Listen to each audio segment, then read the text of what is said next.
I've loved rock for a very long time, but I was never into metal because I thought it was evil. Don't judge. That's how I grew up. Too much screaming, I just didn't like. And in general, I was hesitant because whenever I saw the devil's horns, I was hesitant to indulge.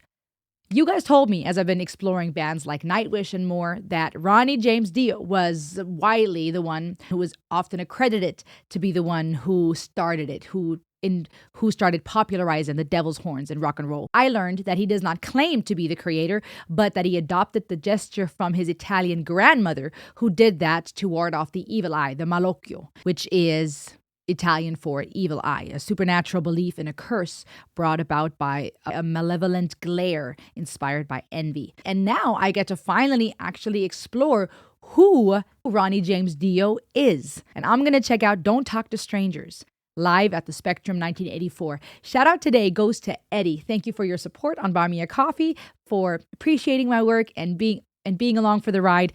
First thoughts?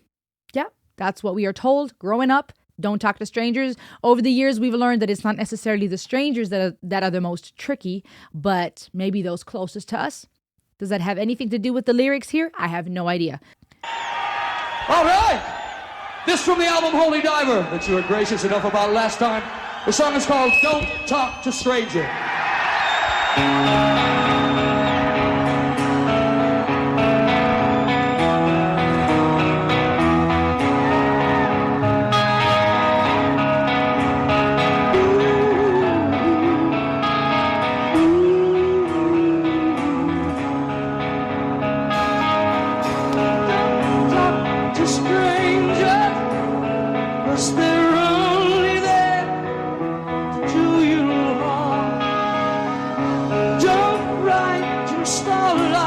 Voice. Cause the words become real. Don't hide in doorways. You may find the key that opens up your soul. Don't go to heaven. It's really only hell. Don't smell the flower. It's an evil run to make you lose your mind. Don't dream of women, they'll only bring you down.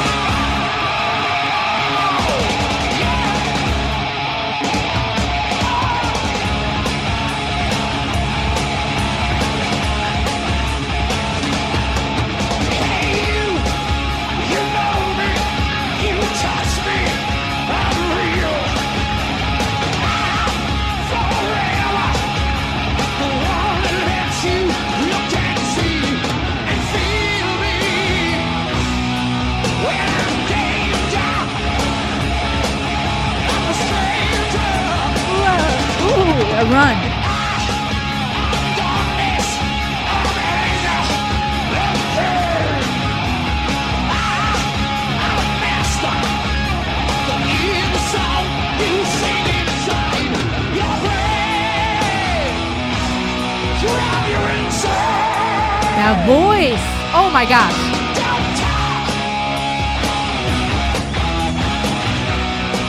Oh, don't let 'em inside your mind. Oh, Huh. run away, go.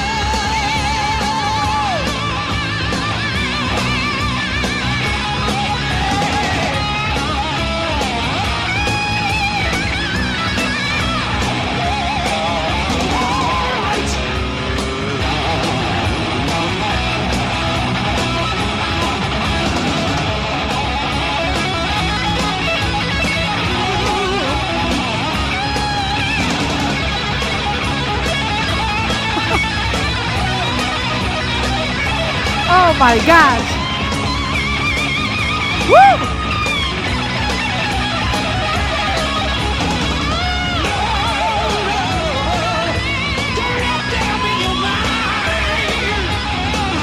Homeboy has strong arms, it looks like. Protect yourself.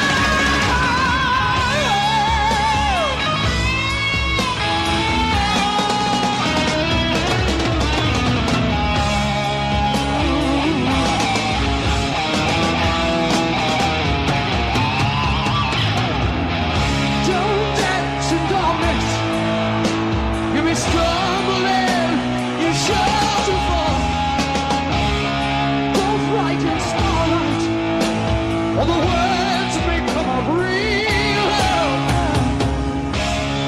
Don't talk to strangers. They're only there to make you sad. Don't dream of women.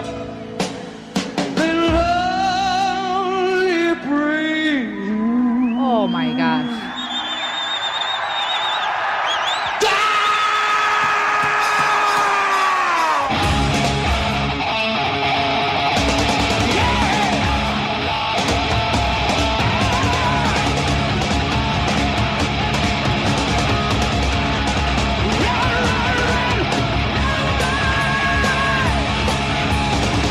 I gotta close my mouth.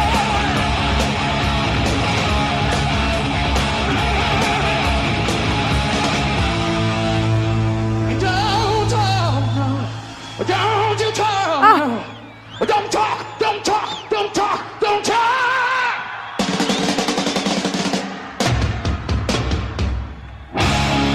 Don't talk to strangers.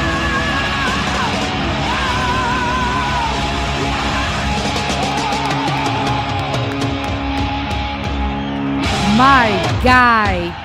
Standing ovation, y'all. Standing ovation. Thank you. Oh my gosh. Thank you so much. What in the unicorn farts? That was incredible. Listen, people, my gosh, it is such a treat to be going around the world with you and explore music that I had never heard before. Yes, if you're like, why on earth? She must have been living under a rock. Does she not know Ronnie James Dio's music? Well, my response is, it'd be like that sometime. Or even more so, that's kind of just the environment that I grew up in. That was not music I was exposed to or interested in or, even was allowed to listen to, if you will. My gosh. His voice? Okay, thought number one. Sometimes, depending on what we're gravitating towards, the drums, the electric guitar, the voice, we may focus on one thing more than the other. And we forget that it's the combination and culmination, whatever the word is, of all of the above that makes something a masterpiece, right? It wasn't just his voice, even though that thing is just a conversation all on its own, Ronnie's voice, Dio's voice. But that electric guitar solo, the bass, the drums, every one of them contributing to make this legendary. And that was one of the thoughts that popped in my mind. How beautiful when you have this mosaic, this tapestry of amazing artists, musicians, artists. This is art that are coming together, each in their respective field. And it just makes this piece that is just, wow, amazing. Absolutely amazing. So thought number two, Dio's voice is on another level. From the operatic elements and the vocal range to the softness that he brought in, the control, right? The way that he's using his vocal box, the way that he opens his mouth and just conveys so much emotion. The way that he then went into grit and rasp in, I think it was verse 2, bringing in full rock and roll, beautiful. To then the runs where he showed us that he got soul. My brother had soul. Those runs, oh my gosh, turning into a little bit of that. And you don't talk to strangers and you don't talk to strangers. Beautiful. Pulled a little bit of an Oprah. Maybe that's where Oprah got it from. And you get a car and you get a car. Amazing. Vocally, musically speaking, the composition, absolute masterpiece. I mean, sometimes I see that a song is 5, 8, 7 minutes long and I go, okay, this is going to take a while. Let's see. Because I don't know what I'm getting into. And this just flew by because it was this epic ride. There was no dull moment, not one. And the way that he took us on that roller coaster, bringing everything down, taking it back to more of the stripped, mostly vocals point, to then coming in full-blown crescendo. Beautiful. Beautiful.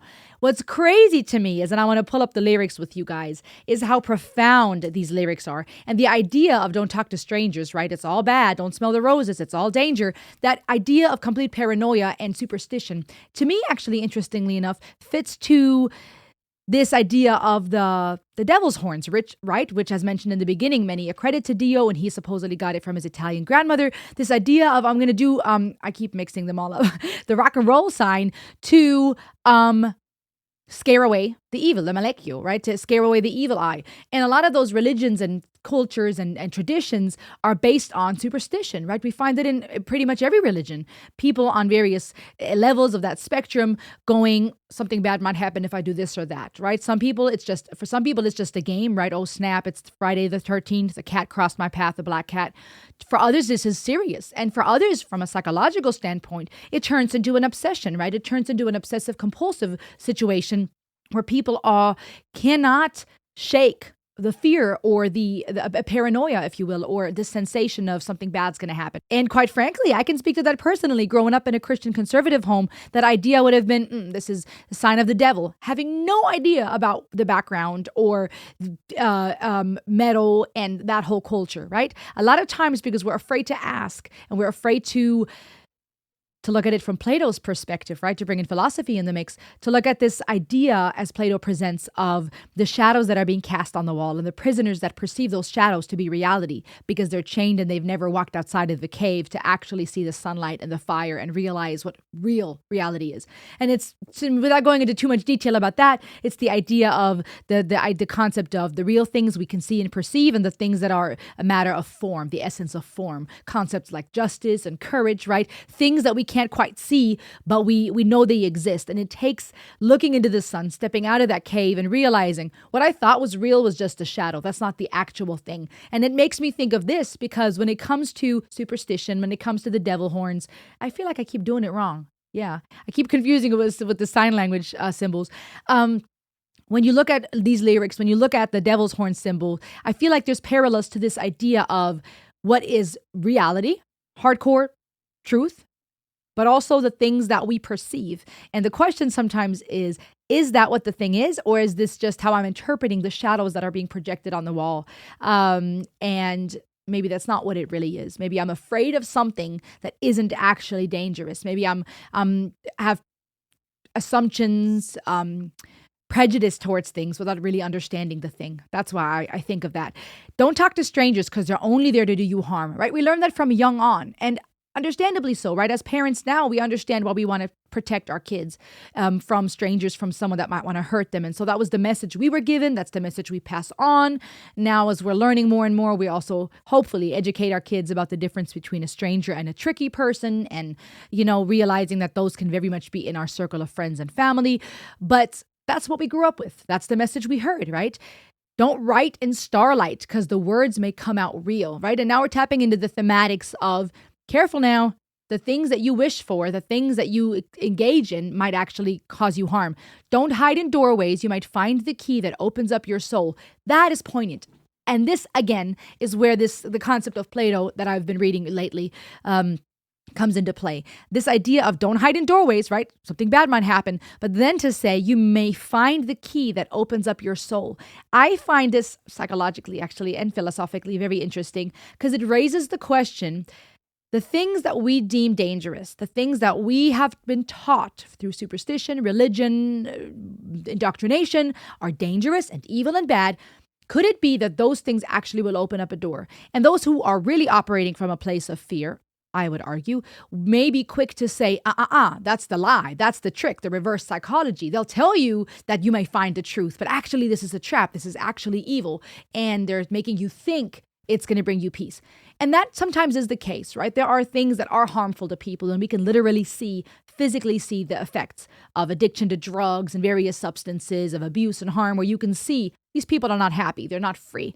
But then there's also a whole lot of topics where it becomes this game of paranoia because you're damned if you do and damned if you don't, right? You're told don't talk to strangers, something bad might happen. But then you start raising questions like, could it be that this actually may help me see reality? Could it be, like with Plato's cave situation, that these things I perceive as reality are just the shadow being cast on the wall and it's not actually what it is? Don't smell the flowers. They're an evil drug to make you lose your mind. Don't dream of women because they only bring you down. I find it so interesting, all the don'ts. Don't do this, don't do that. It's this command of all the things that you may be told in one way or another are bad for you. You know me, you've touched me, I'm real. I'm forever the one that lets you look and see and feel me. Very poetic and very interesting. Who is this speaking? The skeptic might say, this is the devil, this is the evil thing, this is what wants to harm me, this is the stranger trying to lure me in, saying, here's a little bit of candy. This is the stranger saying, hey, I'm real though, right? It's fine. That's where reverse psychology comes into play, when now you don't know who to believe. This person that says, hey, but I'm real though, all these superstitions and all these lies you've been fed of don't do this and don't do that, they're actually not going to hurt you. Actually, it may open the door to your soul. You know me. Or is this person saying that, luring people in? Are they the evil one? Is this the danger? Or is this person really trying to help me? And when you have from a pathological standpoint, psychologically, and I hope I'm not getting too deep for y'all. Are you still following me? Comment and like the video and help me in the comments if you're following along. I want to communicate this well. When it comes to who to believe, do we believe those who've taught us those superstitions, or those who are saying, no, you're actually going to find truth when you start questioning things? You know me, I'm safe, etc. Who do we believe? When we're looking at it pathologically, someone with severe paranoia or severe obsessive compulsion, or someone who's really struggling mentally, that's turmoil in my mind, where you don't know who to believe. And even those who may want to do you good, or who may want to speak truth in your life, you may perceive as a threat, right? Those who are experiencing severe psychosis, they may not be able to distinguish fantasy from reality. And that's where therapy, where medication, maybe even hospitalization needs to come into play. But then there's also a lot of people who may not have some type of official diagnosis or pathology, but you can still relate to this concept of, I don't know what to believe. You may have experienced this if you've been in an abusive relationship with someone manipulative, where you're gaslit, as the term is nowadays, right? You're told to question yourself and doubt yourself. But we all know this to a degree. We see it. This is relevant. This song was released in 1983, and it's still relevant because you have that now with the media and social media. The polarization, this idea of, is this AI generated? Is this really real? Are the news saying the truth? There's a lot of agenda, polarization. And what it does is it makes you think you are alone and you're not safe anywhere. On one hand, they tell you to stop and smell the roses. Now I'm being told don't smell the roses because it's an evil drug. But could it be that if I actually hide in the doorway, if I stay here for a moment, if I start asking questions, that I'll find the key that opens up my soul? Could it be like with, again, Plato's example, that when I leave the cave and I'm no longer prisoner to the shadows on the wall, and I see the light, that I can see reality clearly? If I want to go back into the cave and now save these other prisoners and help them see the light, they may demonize me because all they know is the shadows and that's their reality. And they may want to kill me for it and destroy me because I'm going against their perceived reality. We have that nowadays too. Those who speak up against certain institutions and against certain people groups, they may be demonized and shunned, right? We're quick as people, very much like the Athenians in Plato's time, where there's corruption, where we're quick to jump on one or the other bandwagon. And this song, to me, I feel poetically and very profoundly sheds light on those philosophical questions. To then say, I'm danger, I'm the stranger, I'm darkness, I'm anger, I'm pain, I'm master. The evil song you sing inside your brain, drive you insane. Don't talk. Don't let them inside your mind. Run away, run away. This second part, to me, paints a picture of someone who is in turmoil within themselves, where their mind is playing tricks on them. Someone perhaps with an OCD or who has paranoia. And I'm saying those terms lightly. I don't think the answer is in just slapping a diagnosis on something. They can be helpful for us to find a remedy, but we are people. People are people. Even people with a diagnosis are people. They're not just whatever they've been diagnosed with. But I feel like this is painting a picture of someone who's in turmoil, someone's brain who's attacking itself, someone who is fighting the battlefield of the mind, right? But also it makes me think, for someone to say, I'm danger, I'm the stranger, I'm anger, it, again, for one, makes me think I'm at war within myself. The danger, the one that I'm supposed to not talk to, the one that I'm supposed to not trust is me. What turmoil, what isolation, what loneliness when you feel like, you can't even trust yourself. You can't trust the world out there, definitely not. But now I can't even trust myself. And that must be such a painful and lonely place. But again, it's the mind playing tricks on us saying, hey, don't sing that song you have in your brain that's evil. And mental disorders aside, I do find that if we are not outside of the cave, if we are not looking at the light, put it in Plato's theories terms, if we're not willing to consider that what we perceive as reality and the things we deem to be fact and true may be shadows on the wall, then we may end up doing this to ourselves on a micro level, individually within us, and on a macro level as a society where we go, you're the threat and you're the threat, right? And now turn that inward, I'm the threat. Well, then nobody's safe. It's a very lonely place. I see the call to perhaps start questioning things and be willing to consider that it's a trick of the mind and a trick of society or whoever has the agenda.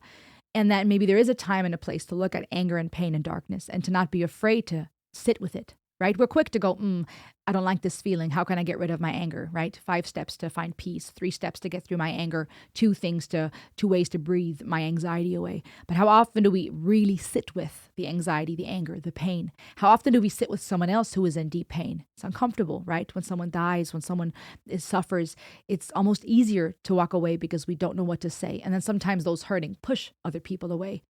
But also lastly, and number 3, I see this on a macro level as a society where we, if we're not careful, are quick to call things evil that may not be. That is not to say there's not wrong or right. That is not to say everything's relative and subjective.